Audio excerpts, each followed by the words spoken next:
Salut à tous. Si vous aimez nos musiques, abonnez-vous à notre chaîne pour ne rien manquer. N'oubliez pas de liker et de partager avec vos amis. Votre soutien nous motive énormément et nous encourage à publier encore plus de super morceaux pour vous. Merci et à bientôt pour de nouvelles découvertes musicales.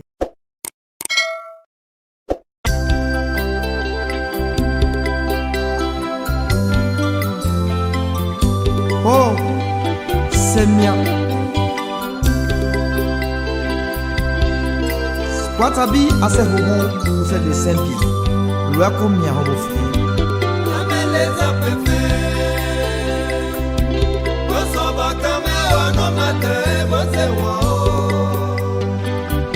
Mais lui a kéké.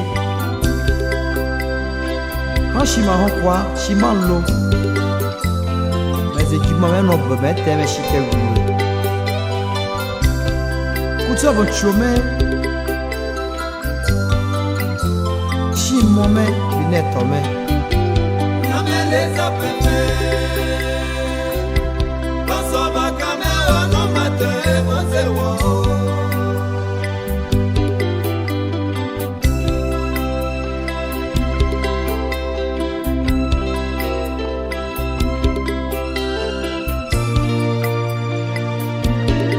Oh, faut nous me coller. Hallo mano ya. Wa mene ajama.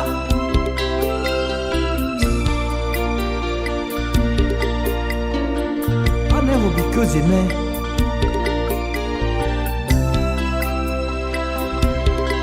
Oh yeah.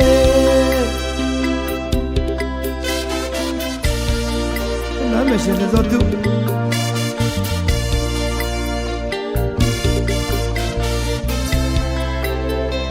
Qu'est-ce que c'est bon? Moi j'ai une lucky.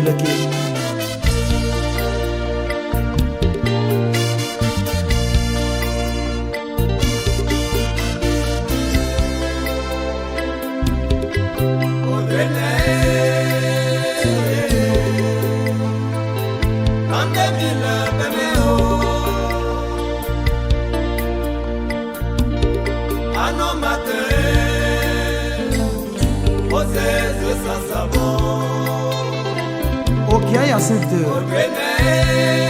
Aïe, mais mia. Et bien, c'est bien.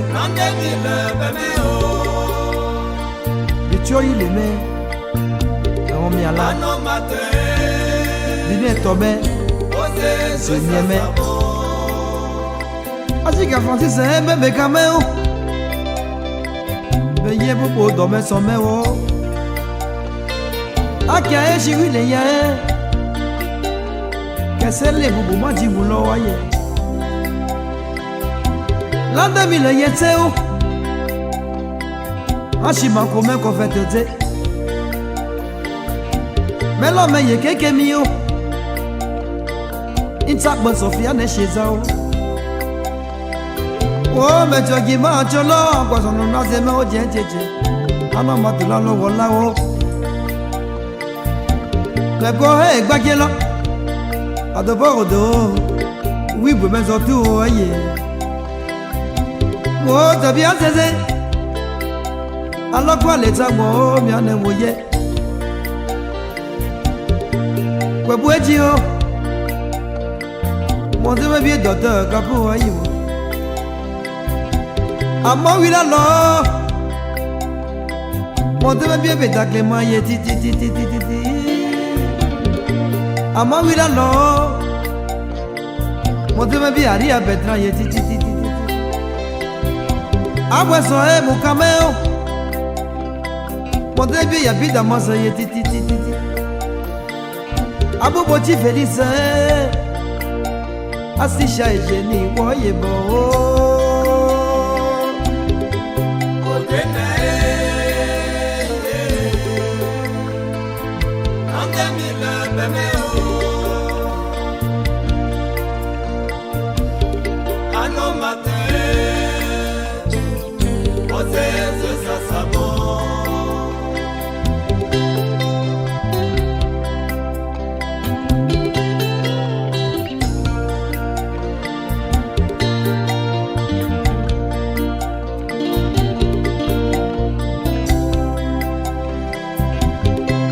dans un ressort.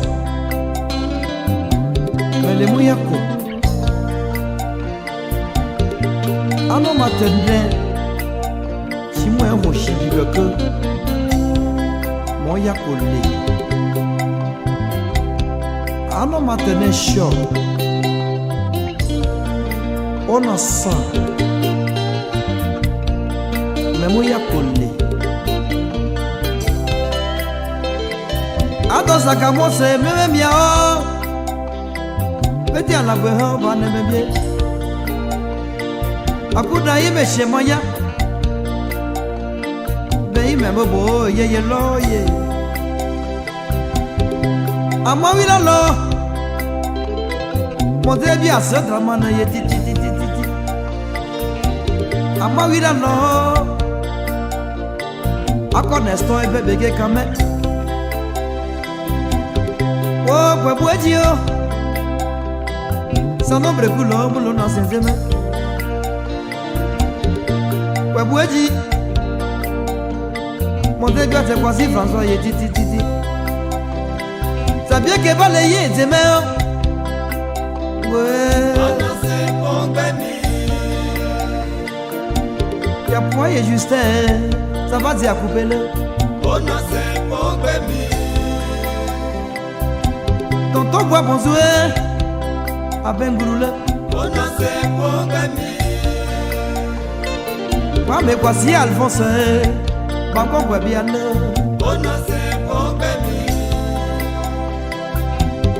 Moussa Badoe, a coupé le Ayena ya boka qui ça va dire à Gbaoule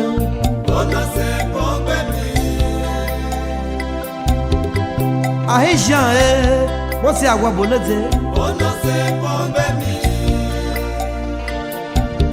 Yes, Alberto, mais yeah, you won't.